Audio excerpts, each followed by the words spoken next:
a pastor's wife can be very challenging, and she can be a great blessing to both her husband and the congregation, as well as her own family. And so this story is dedicated to our pastor wives out there. So gather the family and enjoy this Christmas story.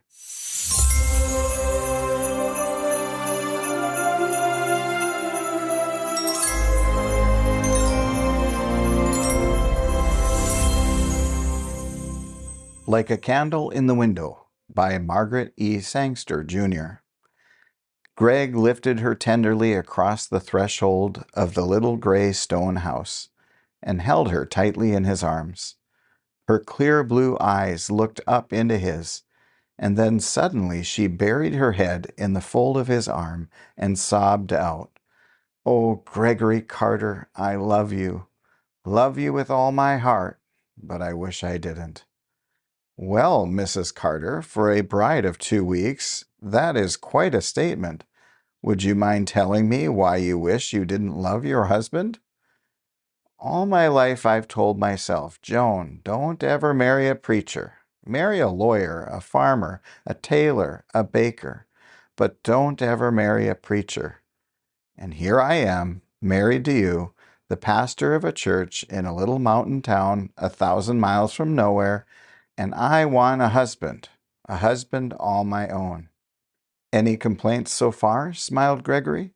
"You have had my entire and undivided attention for the past 2 weeks. I thought we had quite a honeymoon." Joan snuggled her head into the spot between Greg's ear and his collarbone. "I've loved every minute of the past 2 weeks, but that is just it. For 2 weeks I have had a wonderful husband who gave me his undivided love and attention. But now, for the rest of my life, I must share you with everybody, your whole congregation, and anyone who needs you. I'm tired of your people. They met us at the station and drove us from one end of the town to the other. My hand aches from being squeezed.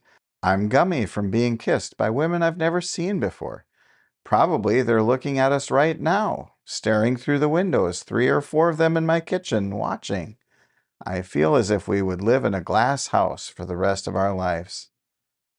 There was a creak somewhere in the back of the house, and involuntarily Greg glanced back over his shoulder.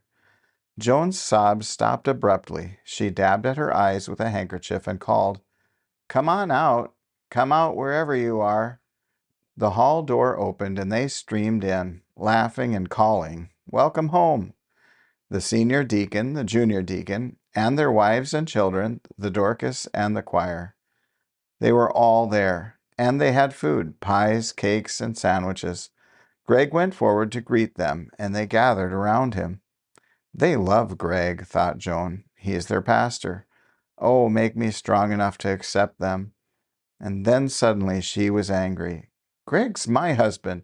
He belongs to me. It's our life, and we're going to live it." They left finally, and Joan sank down into the living room sofa. The room was a mess. Dirty cups and plates sticky with cake frosting, half-eaten sandwiches curling up at the edges. Greg said gently, "The women will come back tomorrow. They'll clean everything up." "But I don't want them to come back. I want to wash my own dishes and clean my own house." Greg laughed. "You were an only child, darling.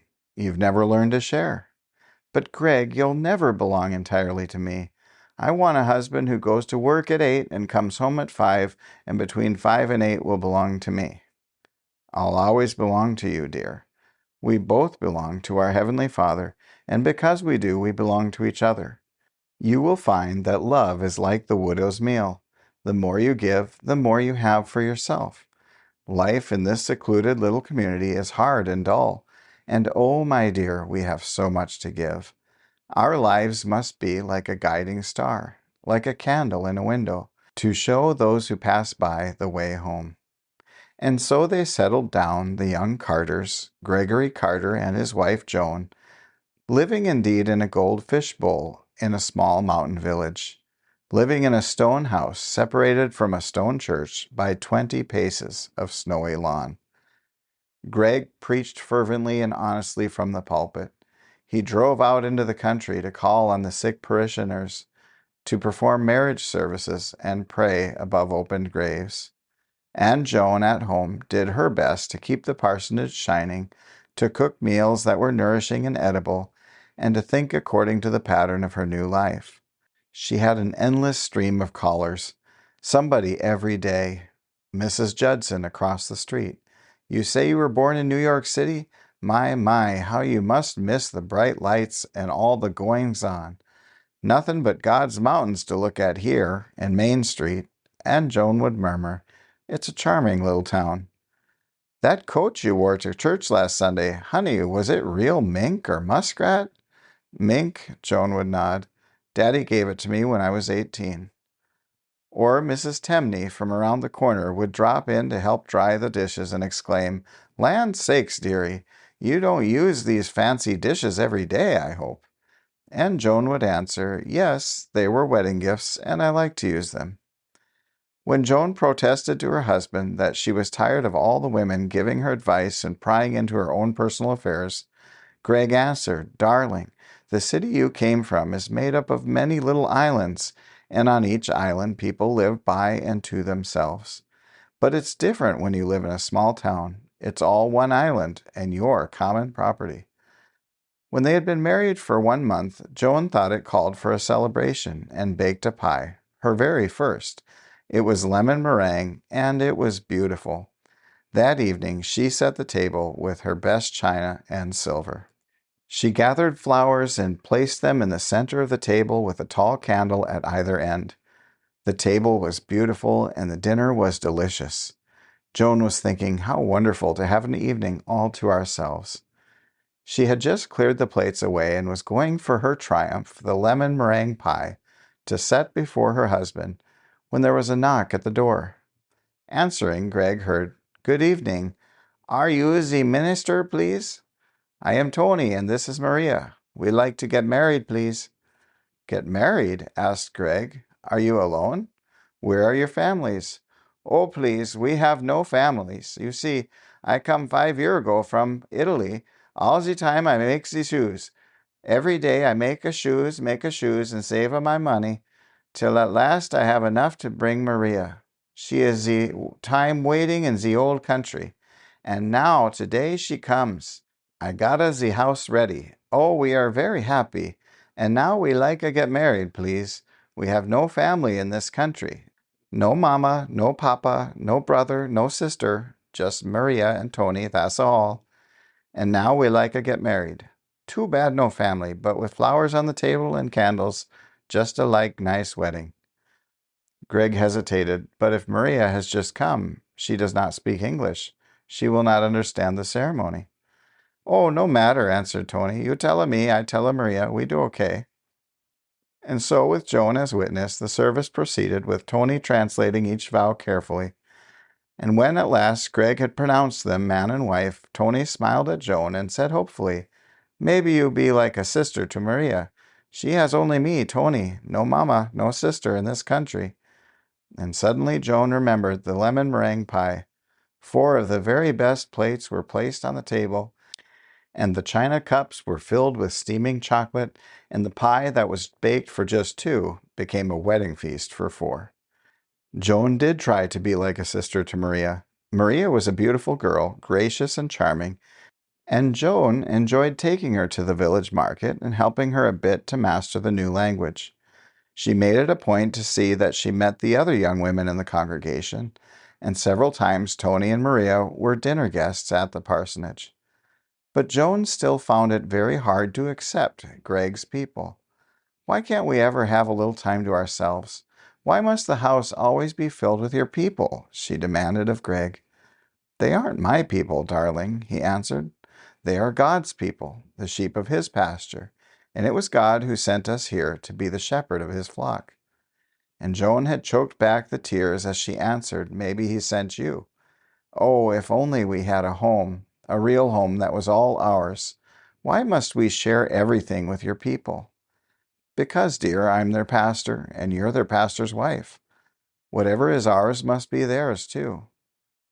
The day Greg had promised to take Joan shopping in the city, 60 miles away, Just as they were ready to leave, Nash Simpson had come in and said his oldest boy was determined to leave home, that with the summer planting and all, they needed him desperately, and besides, what would a boy his age do in the big city? Wouldn't Greg come over and talk to him? And Greg had gone and talked until it was too late to make the shopping trip. But he had persuaded the boy to stay and help his father until the harvest was over, and had promised that he would go with him in the fall to help him find work and a place to live in the city if he still wanted to go. The night Joan's sister and her husband had stopped to visit them on their way home from a business trip. They were just sitting down to dinner when the doctor called. Silas Wathers was badly hurt, nearly cut his leg off with a scythe. Wouldn't the pastor drive out with the doctor? And Greg had gone, and the sister had wondered how Joan managed, never being able to depend on having her husband at home. Joan had lifted her chin a bit and said, "Oh, that is part of being a pastor's wife." But she had wondered herself how she stood it. When Mr. Carleton, the only wealthy member of the congregation, gave the church a new organ, Joan was the only one who could play it. So it was Joan who played for the choir, and this brought responsibilities and more people making demands of her, though she loved the music and devoted much time to planning the numbers for each service. Sarah Bradley had finished high school and was to go into the state college for the fall term. She appeared at Joan's door one morning with the catalog under her arm. "Oh, Mrs. Carter, won't you help me choose my clothes? I want to look nice as the other girls at school. If you would just help me, you always look so nice." And Joan had spent the morning with her until the order was made, a dress for parties, a neat suit for church, skirts and blouses and sweaters for school. And Joan had contributed some little scarves and a dainty handkerchief herself. Sarah went home with a light heart, though Joan's ironing was still undone. "Mrs. Carleton was here today," Joan announced at dinner a week before Thanksgiving. "She says we must have Thanksgiving with them. We must go there directly after the service." She paused, and then, "But we're not going, Greg. I want to have this Thanksgiving alone with you. It will be our first Thanksgiving together, our last as bride and groom, and I want to cook our dinner. I want to serve it on my own dishes to my husband." "Mr. Carleton is our greatest benefactor," said Greg. "He's also our best friend.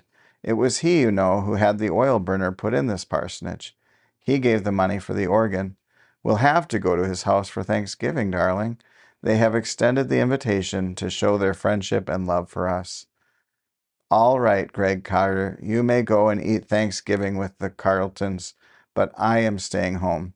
I married you, not your congregation. It's you I love, not all your people." And so Greg told his senior deacon that Joan was not feeling well, that they would have to decline the invitation. But somehow the supper was not the success Joan had anticipated. And then suddenly it was the morning of Christmas Eve, and the sky was leaden gray. By noon it was snowing, and by late afternoon a blizzard was howling, and Mr. Carleton's gift, the oil burner, wasn't working the way it should. But in spite of the cold, Joan had decorated the room with the evergreen and holly berries Greg had brought in, and a bright little Christmas tree stood in the corner near the window. "Oh, Greg," Joan said, "Christmas is a wonderful time." And then the telephone rang. "Darling," said Greg as he returned from the telephone, "you remember old Mr. Murray? He's taken a turn for the worse. He may not live the night out. I must go to him." "Through this blizzard?" Joan asked. Greg nodded. "And leave me alone on Christmas Eve?" "You'll be all right, darling. Remember, we have a lifetime ahead of us to spend Christmas together, and this is perhaps the last one on this earth for Mr. Murray. I must do what I can for him, dear." "All right, but this is the last Christmas I'm spending here. I'm going home to my family in New York. How can anybody be happy married to an impersonal minister who belongs to everybody but his wife?" So Greg kissed her, held her tightly for a moment, and then started out in his small elderly car. And as the white pencils of snow broke against his windshield, he prayed for a safe journey, that he might bring strength and courage and faith to Mr. Murray, for Joan's protection and for their happiness. And Joan pressed her nose to the window pane and tried to see across a white world. Oh, Greg, Greg, you are so fine and good, but I want you all to myself. And as she looked, she saw a light coming toward her through the storm. She watched until a knock sounded at the door. Come in, she called, and turned to see Mrs. Tenney. She had come with a loaf of freshly baked bread, warm and fragrant. Oh, Mrs. Tenney, you came through the storm to bring this to us. My dear, I had to come. It's Christmas Eve, and I had to come and tell you how much you have done for me during the year. I hope you haven't minded me coming in so often just in time to dry your dishes. Somehow, as I have touched those sparkling glasses and dainty cups, it has made me want to keep my hands and heart clean and shining like them. It's made me realize that life isn't all just work and hardship. There is beauty all around us if we just look for it. You can't know what has meant to me to come to your parsonage here, so spotless and pretty.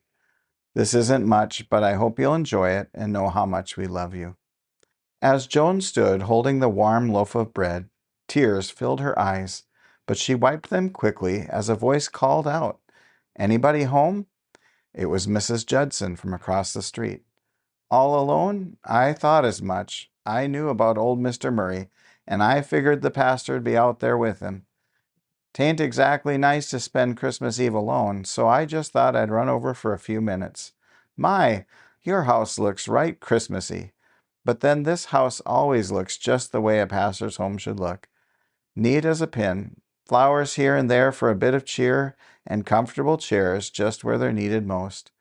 I hope I haven't been a bother to you, but it always just sets my day out right to run over for just a minute or two. And I've said more than once, it's no wonder our pastor is such a success, always full of courage and cheer, with such a home to come to when his work is over.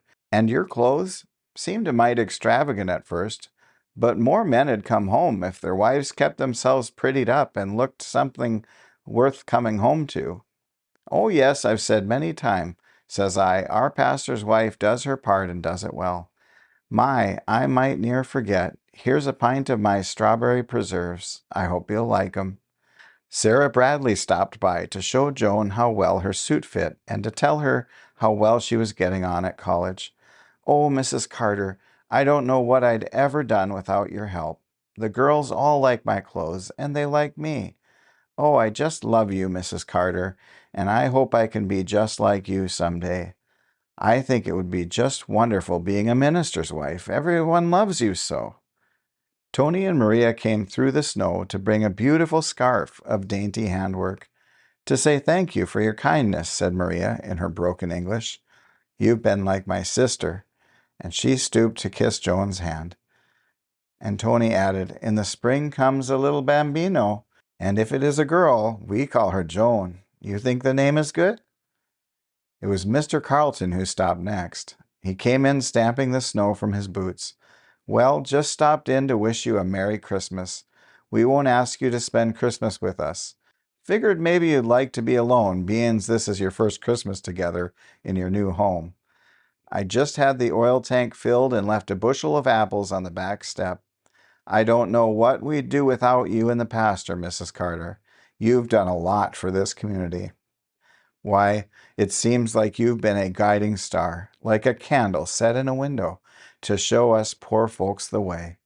I reckon the pastor is out with old Mr. Murray. I figured he'd be there. Well, give him my greetings, and don't forget to count on us for anything we can do. It was almost midnight when Joan heard the car turn in the driveway. She rushed to the door and opened it to light the way for Greg. Well, darling, I'm home in time for Christmas. Has it been dreadfully lonely? Has it been a terribly long evening for you? I've missed you, dear. But our people have seen to it that it was not long or lonely. The house has been filled with them, and who could be lonely when you are surrounded by love and kindness, when you belong to the whole community? Greg gathered her into his arms and carried her into the house. Oh, Greg, wouldn't it have been terrible if I had married some stuffed shirt of a polo player or some rising young executive? I love you, Greg Carter. Love you with all my heart, and I'm glad, glad, glad that I do. I wouldn't change places with anyone in this whole wide world. I'm going to write to my cousin Rosalie and thank her again for bringing us together. It was God who brought us together, dear. He had his eye on you all the time because he knew you'd make the perfect wife for the pastor of a little church in a little town 1,000 miles from nowhere. The end.